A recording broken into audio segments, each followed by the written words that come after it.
যদি এরকম একটা রক্তমূল্য দেওয়া হয় থাকবে থাকবে কোনো গুণ থাকবে না। তওবার জন্য শর্ত হলো 5টি। কয়টি? প্রথম ঘোষণা দিবেন আপনি গুনাহগার, 2 নম্বর এই গুনাহ আর করব না, 3 নম্বর এই গুনাহ যেন আল্লাহ মাফ করে দেয়, 4 নম্বর যার সাথে রিলেটেড আর কারো জমি চুরি করেছেন তার জমি ফেরত দেওয়া পর্যন্ত আপনার তওবা কবুল হবে। কাউকে রক্ত নিয়েছেন, কাউরে দাঁত তুলে ফেলেছেন, কারো চোখ নিয়েছেন, আসসিন্না বিসসিন ওয়াল আইনা বিল আইন ওয়াল জুরুহা কিসাস। সূরা মায়েদার ভিতরে আল্লাহ বলছেন দাঁতের বদলে দাঁত, চোখের বদলে চোখ, আর ক্ষতের বদলে ক্ষত। এই নিয়মগুলো আমরা দিয়েছি না, আল্লাহ দিয়েছেন। সৌদি আরবে মাত্র 4টা আইন আছে এখন। কয়টা? সূরা হজের 41 নম্বর আয়াত। এই 4টা আইন তারা ধরে রাখছে।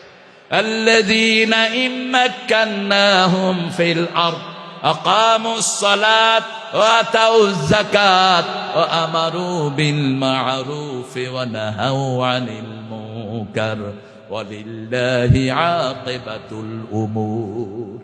আল্লাহ বলছেন আমি যদি কাউকে কোথাও ক্ষমতা দেই, তার প্রথম কাজ হলো সে নামাজ কায়েম করবে। কি কায়েম করবে? আপনি ঘরের মালিক।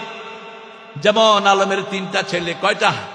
3টা ছেলে। তার প্রথম দায়িত্ব হলো এই 3টা ছেলের মধ্যে নামাজ কায়েম করবে, বিবির মধ্যে নামাজ কায়েম করবে। আবার আপনি একটা দোকান চালান, 10টা কর্মচারী, ওখানে আপনি নামাজ কায়েম করবেন।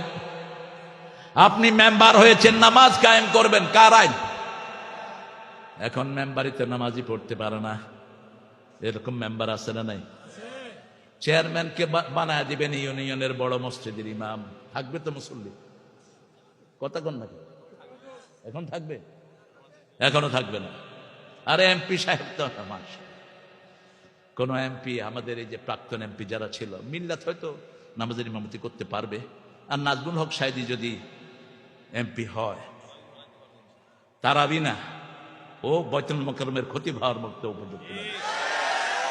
আমার ক্লাসমেট তো, আমি তার চিনি, বুঝেছ? হ্যাঁ, বুঝে না?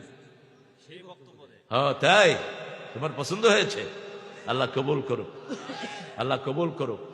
তবে আমি বলেছি যদি নাজমুল এমপি হয়ও মিল্লাত ভাইকে লাগবে, কারণ মিল্লাত ভাই এখানে সব লোকের রগ রেশা চিনেন, ঠিক না বেটি? আমরা 17 বছর একসাথে ছিলাম, এখন ঠেলাঠেলি শুরু করলাম কেন?